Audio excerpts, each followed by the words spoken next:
Last week, Dean and I began the first leg of our on-river trip toward the Murray mouth. This week we pick up the story at Settlers Bend, just below Lock 5 at Renmark. Settlers Bend was named in honour of the largest paddle steamer on the river, the PS Settler, which sank here in the 1860s. However, the settling we came into as we rounded the bend was of a different nature and took us a bit by surprise. A small seaplane made an entrance alongside of us on its way to some stranded houseboaters that had decided to beach themselves in a few inches of water. As we came alongside, the rescue was well underway with one of the local Houseboat Horrors Association members assessing the situation. The crew on board had decided that the holiday was far from finished and opted to stay put till morning. However, some of the passengers had to work the next day, so we added them to our crew list and continued on to Berri. Well, I was trying to fly a kite up on the deck, and then all of a sudden we must have hit the sandbar, and that was it. We just got stuck pretty instantly. The scenery on the way downstream was spectacular. One thing that is significantly different in the upper reaches of the Murray is that the riverbanks are studded with gums rather than willows. The water was mirror calm and the bird life was just sensational.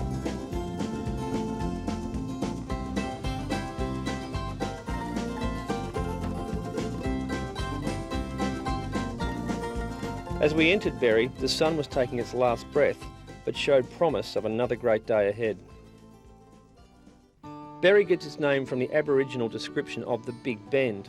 It began as a fruit-growing region in 1911, but now pumps out over 11 million litres of water a day to over 3,500 hectares of vines and fruit, and the area supplies more than 30,000 tonnes of grapes per vintage. Well, Berri area is fairly unique, if you like to put it that way. If you go downstream from us here, you're going to Catarapka National Park. 40 mile of the river is an island. There's no access by road, so you're not very far away, but you're certainly very isolated to anybody else that doesn't go by boat.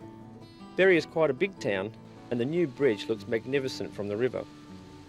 We found very quickly that you can't beat local knowledge, and we'd suggest finding some allies if you're planning a trip outside of the deep water.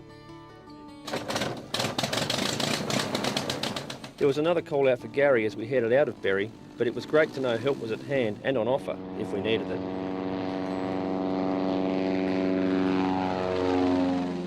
Our next pilot mark was Lock 4, with a promise of shallow water immediately below it.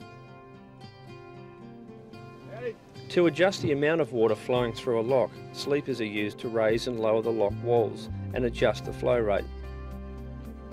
Everywhere we went, there were people sparsely spread along the banks, enjoying the peace and tranquility on offer. It was just as well Shane wasn't with us. He would have stopped here for the next few hours to drop in a line. But Gary was right. Whilst the river was wide, the channel was narrow, the levels were down fairly significantly and patches were a tad tense at times. Bearing in mind the low water levels, you can see some of the objects that would normally sit just under the surface if you leave the channel. Once again, the scenery was quite extraordinary, with the huge tree roots normally submerged out on show, and long white patches of sand into the bends. You can drive right up onto many of the beaches, and if Dean had his way, we probably would have set up camp for a week. Every bend you round, a new scene is revealed, even some you might want to avoid. Some of the lagoons along the river are wider than the river herself and can be easily mistaken for the main channel, so keep your eye on your map at all times. The slow and cautious approach to the morning sandbars were long behind us. Our speed was up, spirits high, and the birds had sent a huge posse to greet us. That was, of course, until we spun off a propeller and had our speed reduced to a crawl. Well, it sounds like something's slipping. The morning's constant sand and snag dragging had taken its toll.